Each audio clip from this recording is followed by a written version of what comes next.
नमस्कार, हरियाणा दर्पण न्यूज़ में आपका स्वागत है। आज हम मौजूद है फतेहाबाद के नगर परिषद कार्यालय में, जहां पर एक पार्षद धरने पर बैठे हैं और उनकी काफ़ी तबीयत बिगड़ने के बावजूद भी वो धरना छोड़ने का नाम नहीं ले रहे हैं।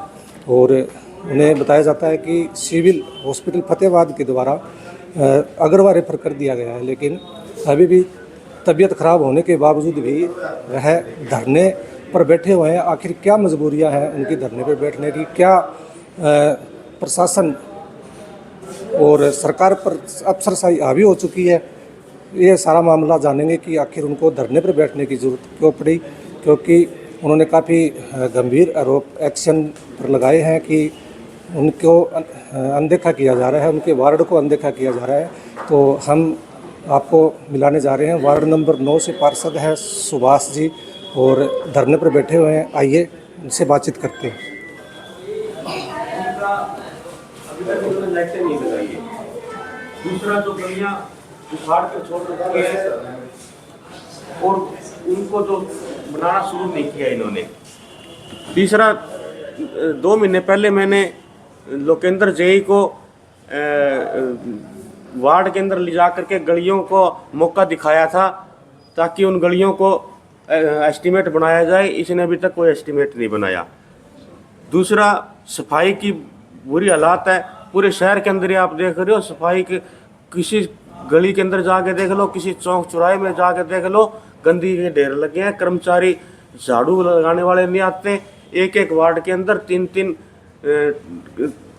वार्डों में एक एक गाड़ियां जा रही है, जो डोर टू डोर टेंडर हुआ है उसके अंदर एक वार्ड के अंदर एक गाड़ी रखने की बात कही गई है, जो कि सरेआम घपला किया जा रहा है। ठेकेदार और नगर परिषद के अधिकारियों को मिलकर के आपस में मिली भगत करके घपला किया जा रहा है।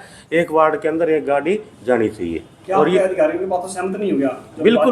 बिल्कुल सहमत नहीं हो जी। मुझे इन पर विश्वास ही नहीं है। मैं तो काम पे विश्वास रखता हूँ, इन पर विश्वास नहीं। घंटे बाद काम शुरू हो जाएगा, देखते हैं। घंटा आ जाएगा, घंटे में देख लेंगे, 2 घंटे में देख लेंगे। लाइटों के लिए तो कहा अधिकारी, अकेले लाइटों की बात नहीं, मेरी और भी जो बातें हैं, मेरी मांग नहीं, मैं तो ये कहूँगी ये जरूरतें हैं, मांग नहीं है, ये जरूरतें हैं। आप ब्रह्म कुमारी रोड पर जाकर देख लीजिए क्या हालात है। तो आपकी तबीयत खराब है, नाराज है, तो कैसे क्या लगता है जी आपको मीडिया के साथी पहुंचे हो, तबीयत खराब है, इसमें कोई दो राय नहीं। आप कल भी शाम को पहुंचे थे, तबीयत खराब हुई थी, डॉक्टरों की टीम आई थी। यहाँ पर हालात को गंभीर देखते हुए उन्होंने हॉस्पिटल में शिफ्ट किया। रात को 11 बजे फिर उन्होंने मुझे रेफ़र कर दिया था अग्रवा के लिए, परंतु मैं अग्रवा नहीं गया।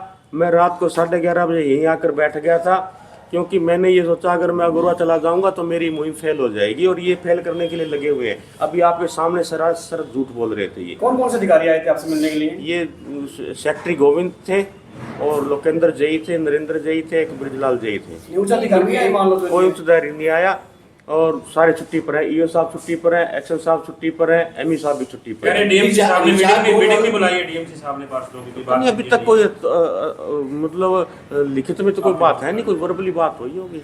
तो दूसरी बात जो है, इतने मतलब फतेहाबाद शहर भारत के उन 5 शहरों के अंदर आ गया जिनकी हवा दूषित हो चुकी है, परंतु इन्होंने फॉगिंग करवाने के लिए कोई जहमत नहीं उठाई, कुछ इन्होंने विचार नहीं किया। इनकी कोई विचारधारा में फर्क है। एक वो रिचार्ज बोर्ड का मामला, रिचार्ज बोर्ड की आपको मुकेश जी बताता हूँ मैं कि महाजर रोड पर क्यूब्स कॉलोनी कटी है, एक प्राइवेट कॉलोनी कटी है। उस कॉलोनी के अंदर 1 महीना पहले 3 रिचार्ज बोर्ड लगे हैं, और मैं 2 महीने पहले मेरी एक गली है, उसके अंदर जो मेन रोड से वो गली 3 फुट 3.5 फुट डाउन है, उसकी पानी की निकासी नहीं है। मैंने इनके नगर परिषद के अधिकारियों से, डीएमसी से बात करी भी मेरी उस गली के अंदर पानी की निकासी नहीं है, और वहाँ पानी की निकासी के लिए, बरसाती पानी के लिए एक रिचार्ज बोर लगा दो।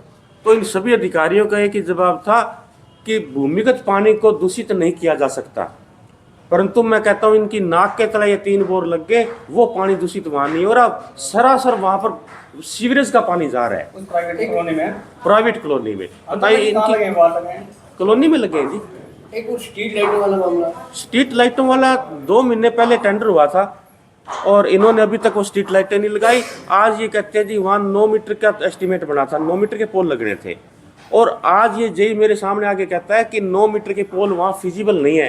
तो ये किस चीज़ का टेक्निकल अफसर है भाई? इसको घर बैठ के एस्टिमेट बना दिया, मौके पर जाके मुआयना नहीं किया इसने भी यहाँ पर कितने मीटर पोल की फिजिबिलिटी बनती है।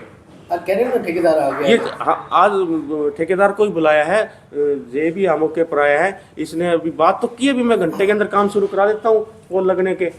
बाकी देखते हैं हम अपने जगह पर। आपके ना वार्ड के अंदर ना 2 टेंडर हुए, 24 लाख के 12 लाख के। उसका 2023 के अंदर टेंडर हुआ था। वो एक 24 लाख का टेंडर हुआ था, एक 12.5 लाख का टेंडर हुआ था। इन्होंने क्या किया, जो 24 लाख के अंदर मेरी गलियां थी वो गलियां बना दी, और जो 12.5 लाख के अंदर गलियां थी उन गलियों को शुरू नहीं किया।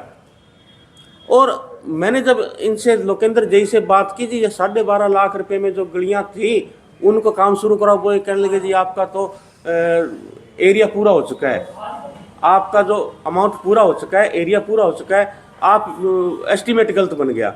आप मुकेश जी एक बात बताओ, विनोद जी, क्या एस्टीमेट एक अनुमानित लागत होती है भी हमने ये चीज़ इतने रुपए में खरीदनी है, उसमें हो सकता है कोई 2-4 हज़ार, 5-10 हज़ार, 20 हज़ार का ऊपर नीचे हो सकता है, क्या 12.5 लाख का कम ज़्यादा हो सकता है एस्टीमेट? फिर अगर एस्टीमेट गलत है तो ये टेक्निकल किस चीज़ का है? एक सीएम साहब मिले थे ब्रह्म कुमारी आश्रम के सीवरेज। हाँ जी, हाँ जी। तो अभी तक क्या अधिकारी क्या फोन वगैरह? मैं सीएम साहब से मिला था। ब्रह्म कुमारी आश्रम रोड की जो सीवर की हमारी समस्या है उसके बाबत मैंने बाकायदा एक लिखित में एप्लीकेशन सीएम साहब को दी थी।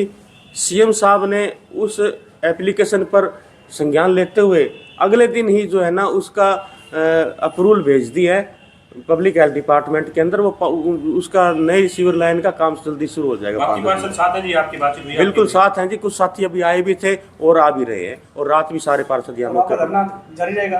बिल्कुल, जब तक काम नहीं होता जब तक काम धरना जारी रहेगा अपना।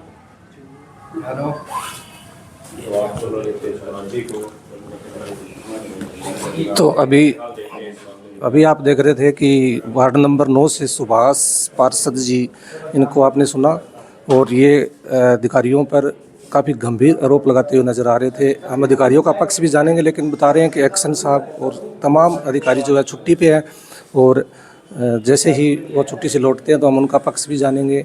तो क्या राजनीति पर क्या अफसरशाही हावी हो चुकी है, इसी का जवाब जानने की हम कोशिश करेंगे। क्योंकि पिछले दिनों सीएम साहब भी कहते हुए नज़र आ रहे थे कि मैं एक चपरासी को भी सस्पेंड नहीं कर सकता, और आज ये वार्ड नंबर 9 से पार्षद हैं और इन्होंने भी काफ़ी गंभीर आरोप अफसरशाही पर लगाए हैं कि इनका कोई भी काम नहीं हो पा रहा है, और काफ़ी दिनों से जो है ये इनके साथ इनके कामों की अनदेखी की जा रही है। तो आप देखो, पार्षद सुभाष जी ने बताया कि आज से ये भूख हड़ताल पे बैठ चुके हैं, आज से इनकी भूख हड़ताल शुरू हो चुकी है। तो उन्होंने बड़ी एक घोषणा की है। तो देखते हैं कि ये जो रुख है, ये तो मामला है, कहाँ तक अपना रुख बदलता है और क्या इनकी समस्याओं का समाधान हो पाता है। तो बने रहिए हरियाणा दर्पण न्यूज़ के साथ। नमस्कार।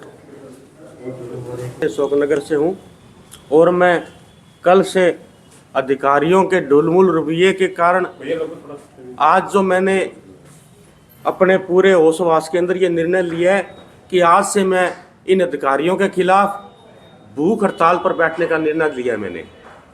और मैं जब तक ये अधिकारी मेरी मांगे पूरी नहीं करते, मैं भूख हड़ताल से उठने वाला नहीं हूँ। आप कल से धरने पर बैठे हो? हाँ जी। कोई अधिकारी वगैरह तक आए हो या क्या?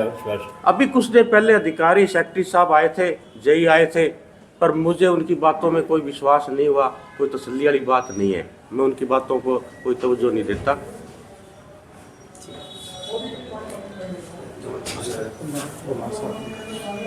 तो आप सुन रहे थे वार्ड नंबर 9 से पार्षद हैं सुभाष जी, और इन्होंने जैसे बताया कि आज धरने पर ये पिछले दिन कल से बैठे हुए हैं और अधिकारियों पर आरोप लगा रहे हैं कि इनकी अनदेखी की जा रही है। इनके वार्ड में किसी तरह का जो भी काम है वो अधूरा है, और इनके बार बार दरख्वास्त करने पर, प्रार्थना करने पर भी इनके साथ अनदेखी हो रही है, जिसी को लेकर ये कल धरने पर बैठे थे और आज से इन्होंने भूख हड़ताल शुरू कर दी है।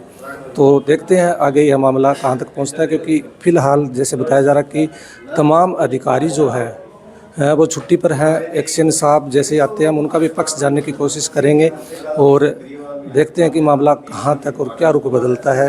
तो ज़्यादा जानकारी के लिए बने रहे हरियाणा दर्पण न्यूज़ के साथ और अपने क्षेत्र की तमाम बड़ी खबरों को अवगत रहने के लिए हमारे चैनल को सब्सक्राइब करें और वीडियो को ज़्यादा से ज़्यादा शेयर करें। अगर आप यह वीडियो फेसबुक पर देख रहे हैं तो चैनल को फॉलो ज़रूर करें।